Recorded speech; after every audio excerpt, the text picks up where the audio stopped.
হচ্ছে যে 1800 থেকে 2000 ইউনিট রক্তের প্রয়োজন হচ্ছে পার ডে ওয়েস্ট বেঙ্গলে স্যার পূরণ করা, সেই পূরণ করতে ব্যর্থ হচ্ছে। উপরন্তু আমরা যখন বিভিন্ন জায়গাতে রক্তদান শিবিরের ব্যবস্থা করছি, বিভিন্ন কৌশলে আটকানোর চেষ্টা করছে। কখনো বলা হচ্ছে আইএসএফ নাকি রক্ত বিক্রি করে দিচ্ছে, কখনো বলা হচ্ছে জায়গার পারমিশন নয়, কখনো বলা হচ্ছে এই রক্ত দিচ্ছ তুমি আর পরিবর্তে প্রয়োজনে রক্ত পাবে না। এই ধরনের মিসলিড করছে, মিসগাইড করছে সাধারণ মানুষকে। তবে আমি দায়িত্ব নিয়ে বলতে পারি, একটু পড়াশোনা করে যতটুকু জানতে পেরেছি, 1996 সালে একটা মামলা হয়েছিল। সেই মামলার রায় হয়েছে সুপ্রিম কোর্ট থেকে, কেউ যদি রক্ত বিক্রি করে তার 3 মাস জেল হবে বা জরিমানা হবে, অথবা জেল জরিমানা দুটোই হবে। দেখুন, এমনিতেই তৃণমূলের বন্ধুরা আইএসএফ এর ছেলেদের নামে ভুরি ভুরি মিথ্যা মামলা দিচ্ছে। আমার নামে প্রায় 20টি মিথ্যা মামলা হয়ে গিয়েছে। যদি রক্ত বিক্রি করলে 3 মাস জেল হয়, আমি কদিন আগেই এই গত রবিবারে ভাঙড় বিধানসভার প্রতিটা অঞ্চলে আলাদা আলাদা করে অঞ্চল কমিটির উদ্যোগে রক্তদান শিবির আমরা করছি, রক্ত অর্পণ শিবির আমরা করছি। ওখানে আপনারা জেনে রাখুন, পোলেরহাট 2 নম্বর অঞ্চলে 2050 জন একটি অঞ্চল থেকে রক্ত দিয়েছে।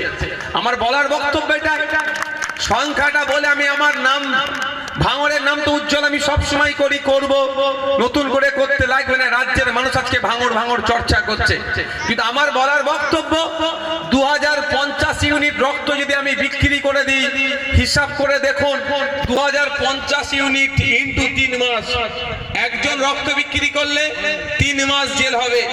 2050 জনের রক্ত বিক্রি করলে প্রায় 3150 মাস জেল হবে। 3150 মাস মানে প্রায় 260 বছর জেল হয়ে যাবে, হিসাব করে দেখুন। তাহলে তৃণমূল কংগ্রেস মিথ্যা মামলা দিয়ে আমাকে আটকে রেখেছিল 42 দিন। ওয়াকফ নিয়ে রাস্তায় নেমেছিলাম, একদিন আটকে রেখেছিল। ফেক এসটি/এসসি সার্টিফিকেটের বিরোধিতা করে রাস্তায় নেমেছিলাম, একদিন আটকে রেখেছিল।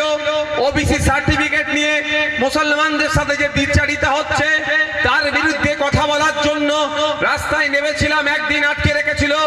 এই এসআইআর নিয়ে যে বিভ্রান্ত তৈরি করা হচ্ছে, মানুষকে হয়রানি করার চেষ্টা করা হচ্ছে, এই হয়রানি বন্ধ করতে হবে। এই জন্য রাস্তায় নেমেছিলাম, আমাকে একদিন আটকে রেখেছিল, অর্থাৎ আমাকে একাধিকবার জেলে আটকে রেখেছে অন্যায় ভাবে। আর আমি যদি রক্ত বিক্রি করি তাদের কাছে সেটা সত্য, আমি তাহলে অন্যায় করছি, তাহলে আমাকে 260 বছর জেলে রেখে দিতে। কি বলছি বুঝে আসছে আপনাদের? ভলেন্টিয়ার কারা আছে ওখানে? লোকেদের কাছে ঢুকে যাচ্ছেন কেন আপনারা? দায়িত্বে কারা আছে এখানে? স্টেজে বসার থেকে নিচে কাজ করুন, যান।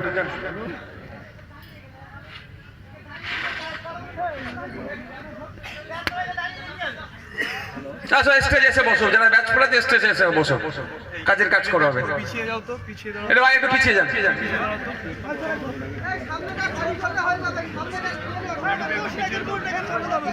একটা চটও তো নয়, চট একটা বিছিয়ে দাও না, ওখানে ভাইরা বসে যাক। এই চট আছে মুতালেব ভাই? একটা চট ওখানে বিছিয়ে দাও না, ওখানে বিছিয়ে দিলে তো ভাইরা বসে আরামের সাথে। তাহলে আমি যদি রক্ত বিক্রি করি, শুধু পোলেরহাট 2 নম্বর অঞ্চলে যা রক্ত বিক্রি করেছি, তাহলে তাদের ভাষায় 267 বছর মনে হয় আমাকে জেলে রেখে দেবে। গড় আয়ু এখন কত? 100 পার হচ্ছে না মানুষের বয়স, তাহলে আমি সারা জীবন জেলে থেকে যাব। এইটাই তো তৃণমূলের কাছে সুযোগ। এটা করছে না, সম্পূর্ণ মিথ্যাচার করছে। আমার বলার বক্তব্য, এখানে health point, Barasat cancer hospital এবং বারাসাত গভর্নমেন্টের পক্ষ থেকে যে ব্লাড ব্যাংকের ব্যবস্থা করা আছে, 3টে ব্লাড ব্যাংকই আমাদের এখানে আজকে এসেছে। আমাদের একদম এদিকটা দাও, এদিকটা দাও। বন্ধুগণ, আমি ফিরে আসি। তো এটা মাথায় থাকবে তো আপনাদের। কেউ যদি আজকের পরে কথা বলে ডাইরেক্ট বলবেন যে national blood transfusion service act 2007 সালের আইনটা খুলে দেখে নেবেন। কি বলবেন? National blood transfusion service act 2007 সালের আইনে কি বলছে, রক্ত বিক্রি করলে কি হবে, আর 1996 সালের যে মামলাতে কি আইন অর্ডার ছিল সেটা তুমি বলো, সেই অনুযায়ী ব্যবস্থা গ্রহণ করো। আসলে আমাদের সাথে তারা পেরে উঠতে পারছে না, আমাদের সাথে আমাদের নামে তারা মিথ্যাচার করছে। বন্ধুগণ, আজকে কাদের স্মৃতিতে আমরা করেছি একটু চর্চা আমাদের করতে হবে। তার আগে আমি রক্ত নিয়ে দু চারটে কথা বলবো। আমি আপনাদের বলবো নিয়মিত আপনারা রক্তদান করুন, কারণ আমরা যারা আছি আমাদের রক্তের প্রয়োজন নিজেদের না হলেও, পুরুষদের না হলেও মহিলাদের সব থেকে বেশি রক্তের প্রয়োজন হয়। বিশেষ করে সন্তান প্রসবের সময় মহিলাদের রক্তের বেশি প্রয়োজন হয়। তাই তাদের কথা ভেবে আমরা প্রত্যেকে রক্তদান করতে এগিয়ে আসবো। আমি আপনাদের বলবো স্বাস্থ্যের কথা ভাবুন, পরিবারের কথা ভাবুন, সোসাইটির কথা ভাবুন, ব্লাড ব্যাংকের কথা ভাবুন। প্রতিনিয়ত 1800 থেকে 2000 ইউনিট রক্তের দরকার হচ্ছে।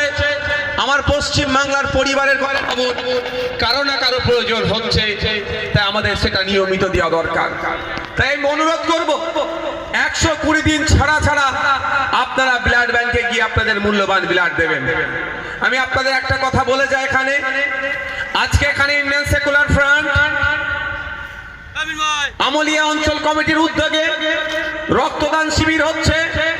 আগামী 120 দিন পরে যদি না হয় আপনারা রক্তদান করতে ক্ষান্ত হবেন না। 120 দিন পরে আপনাদের নজরে যেই ব্লাড ব্যাংক রক্তদান শিবির করুক না কেন, আপনাদের কাজ হবে সেখানে গিয়ে আপনারা মূল্যবান রক্ত দেবেন। সে কোনো রাজনৈতিক দল হতে পারে, ধর্মীয় সংগঠন হতে পারে, দুর্গা উৎসব কমিটি হতে পারে, নবী দিবস কমিটি হতে পারে, চাকলা ধামের পক্ষ থেকে করতে পারে, বল্লভপুর মাদ্রাসার কমিটির পক্ষ থেকে করতে পারে। আপনাদের দেখার দরকার নাই। 120 দিন হয়ে গিয়েছে, সামনে ব্লাড ডোনেশন ক্যাম্প চলছে। আপনারা গিয়ে মূল্যবান রক্তখানে দিন, অন্যের প্রাণে বাঁচতে সহযোগিতা করুন। আপনার স্বাস্থ্য ভালো রাখার জন্য নিজেকে একজন দায়িত্বশীল মনে করুন। এটা মাথায় থাকবে তো নাকি? আমি কথা আপনাদের বলে যাই, 120 দিন পরে যদি এই অঞ্চলে তৃণমূলের পক্ষ থেকে ব্লাড ডোনেশন ক্যাম্প করে, আইএসএফ এর নেতৃত্বদেরকে আমি বলে যাচ্ছি নির্দ্বিধায় ওই ক্যাম্পে গিয়েও আপনারা রক্ত দেবেন। কারণ আমরা আমাদের যখন রক্তের প্রয়োজন হয়, আমরা ব্লাড ব্যাংকে গিয়ে বলি না যে আমি আইএসএফ এর নেতা, আমি আইএসএফ এর লোক, আমি মুসলমান ধর্মের অনুসারী, আমি অমুক ধর্মের অনুসারী, আমাকে ওই মুসলমান, আমি মুসলমানের রক্তটা দাও, আমি আইএসএফ, আমাকে আইএসএফ এর রক্তটা দাও, আমি তৃণমূল, আমাকে তৃণমূলের রক্তটা দাও। এই কথা একবারও কিন্তু আমরা বলি না। আর যারা এই কথা বলে, আমার মনে হয় তাদের জন্য সরকারকে একটা নতুন পলিসি আনা দরকার। ওই ব্লাড যে দিচ্ছেন না, ব্যাগ বলে, ইউনিট বলে, ওখানে ধর্ম আর রাজনৈতিক পরিচয় উল্লেখ করার একটা অপশন করে দেওয়া হোক। তাদের জন্য, শুধু তাদের জন্য, আমাদের জন্য নয়। আমাদের কোনোদিন প্রয়োজন লাগে না। তাই এই সমাজ ব্যবস্থাকে ধ্বংস করতে চাইছে। বন্ধুগণ, আপনাকে আমাকে এই সমাজ ব্যবস্থাকে টিকিয়ে রাখতে হবে। আপনাকে আমাকে, আপনি আমি যদি ঐক্যবদ্ধ হয়, এই সমাজ ব্যবস্থাকে ওরা ধ্বংস করে দেবে। তাই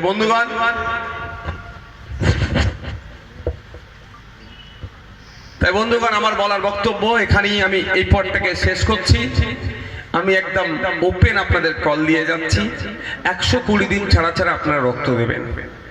এবার সামনে যে রক্তদানের শিবির, ধর্মীয় সংগঠন, সামাজিক সংগঠন, কোন রাজনৈতিক দল, আমি আপনি কি করব? দেখব না, দেব, দিয়ে দেবো। কারণ আপনার আমার যখন রক্তের প্রয়োজন হয়, আমি ব্লাড ব্যাংকে গিয়ে বলি না আমি ওই ধর্মের মানুষ, ওই জাতের মানুষ, ওই বর্ণের মানুষ, ওই রাজনৈতিক পরিচয় আমি নিয়ে বহন করি, আমি ওই মানুষ, আমাকে ওই রক্ত দাও। যখন আমার প্রয়োজনে আমি শুধুমাত্র ব্লাড গ্রুপটা বলে রক্ত নিয়ে নিই, তাহলে অন্যের প্রয়োজনেও আমাকে এগিয়ে আসতে হবে, তাকে ব্লাডের ব্যবস্থা আমাকে করে দিতে হবে। কারণ এই আপনার আমুলিয়া অঞ্চলে বা দেগঙ্গাতে যেভাবে সবজির চাষ হয়, নিশ্চিতভাবে এইখানে কিন্তু এরকম ভাবে ব্লাডের চাষ হয় না, বা কোনো কলকারখানায় ব্লাড তৈরি হয় না, বা মাছ চাষের মতো মৎস্য চাষের মতো ব্লাডেরও পুকুরের থেকে হয় না। তাই অনুরোধ করছি, মানব শরীর থেকে মানব শরীরে এই রক্ত দেওয়া হয়, তাই অনুরোধ আপনাদের করব, এই রক্তদানকে নিয়ে ভাগাভাগি হানাহানি বিভাজন করবেন না। বন্ধুগণ, আজকে আমরা তিলোত্তমার আরজি করে তিলোত্তমার স্মরণে এই রক্তদান শিবির করছি। এই তিলোত্তমাকে কেন খুন হতে হলো এইটা নিয়ে দু চারটে আমি চর্চা করতে চাই। গতকালকে দেখছিলাম ব্যারাকপুর বিধানসভার সম্মানীয় বিধায়ক রাজ চক্রবর্তী মহাশয়